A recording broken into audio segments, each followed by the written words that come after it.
Hi guys, it's Richardlizhu, and in this video I'm going to show you how the battery life of MacBooks degrades over time. Let's get started.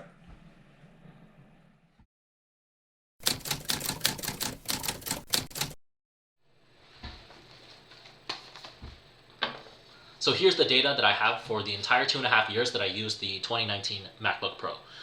In this column we have the date that the measurement was taken, the number of cycles that it has, and then the maximum capacity in milliamp hours. And as you can see, in the first month I put exactly 1 cycle on it. So why was this? At the time, I've been using the old MacBook Pro I've been using, and I hadn't moved stuff over yet. So as you can see, I kind of forgot about this little experiment for like 10 months, and then in the first 10 months I used 124 cycles. So that basically means I was using about a third of a battery every day. So the reason is I actually take pretty good care of my battery life. So I keep it plugged in whenever I can. Basically, I run it out of the wall.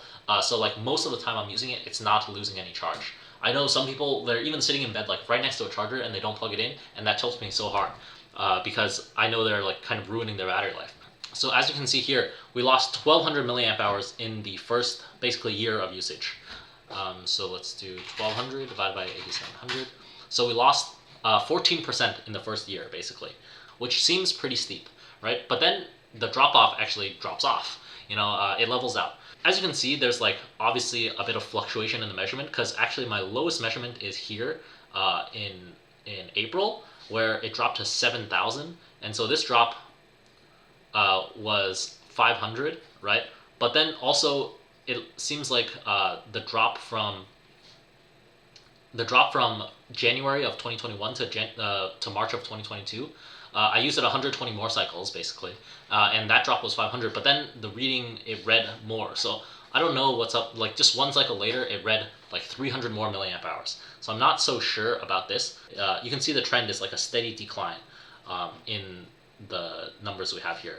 So basically, at the end, I was seeing like 7400s, right, in April, and then as I kept on using it, the battery life kept on getting worse and worse, and then I was regularly seeing 7100 and 7200 by June, which is when I returned my laptop. And when I returned my laptop, so 300 cycles. So these batteries are actually rated to like around 1,000 cycles.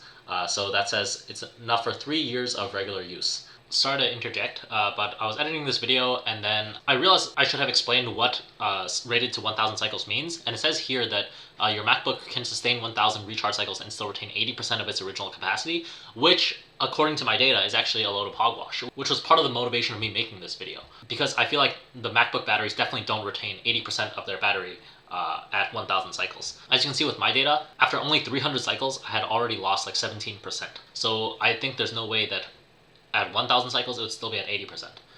That's just my editing rant. Back to old me. So I used it for 2 years, did 300 cycles. But keep in mind, I take very good care of my MacBooks. I run them through the wall most of the time. So the two graphs I have here look very similar, but it's basically just a plot. The top one is the milliamp hours over the charge cycles. And then the next one is the milliamp hours over time. Because I didn't really use it that much in the first month, so the here for the cycles per cycle, it's like very narrow, but over time it's a lot more spread out. And then over here, I did more samples at the end, because I knew I was going to return my laptop, so I get a lot of data points for you guys.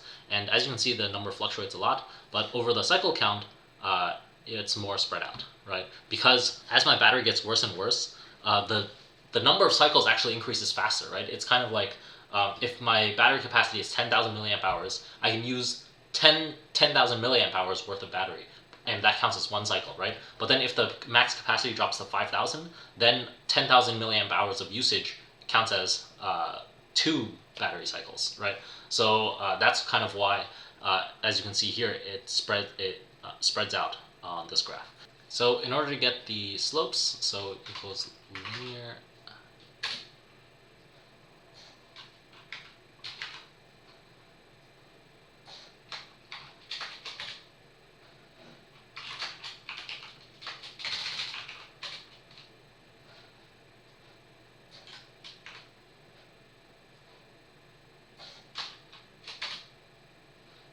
So here I added the trend lines. And it's, as you can see, there's clearly a negative correlation.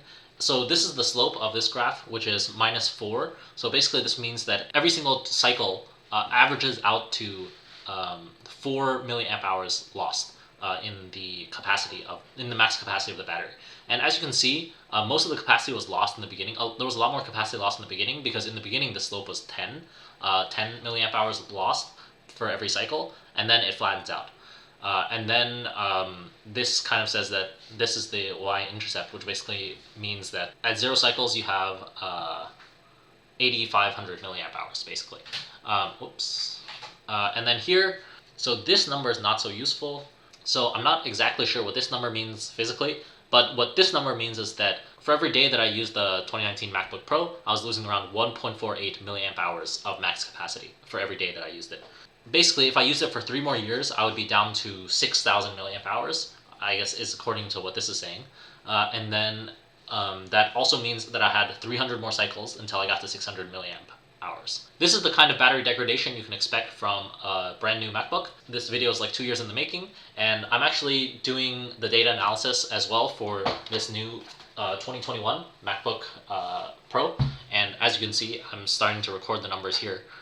So they have changed it now so that the max capacity is not given in milliamp hours anymore, but instead it's given in percentages, which I think is pretty bad since it's not granular at all, and you can't really see the accuracy. But I guess the accuracy wasn't that good anyway, because it said 7,000 here and then it went to 7,400. So I think this was just an anomalous reading, probably because I hadn't read it in a while. These might be a little low as well. Probably because I hadn't read it in a while. So I guess here then it calibrated again or something, and then it reset. But yeah, you can see there are some anomalous readings, or like it fluctuates a lot if you're taking a lot of data. So I got this one in June, and right now it's July. So in 2 more years, I will have another one of these follow-up videos to see how the 2021 MacBook Pro battery life holds up.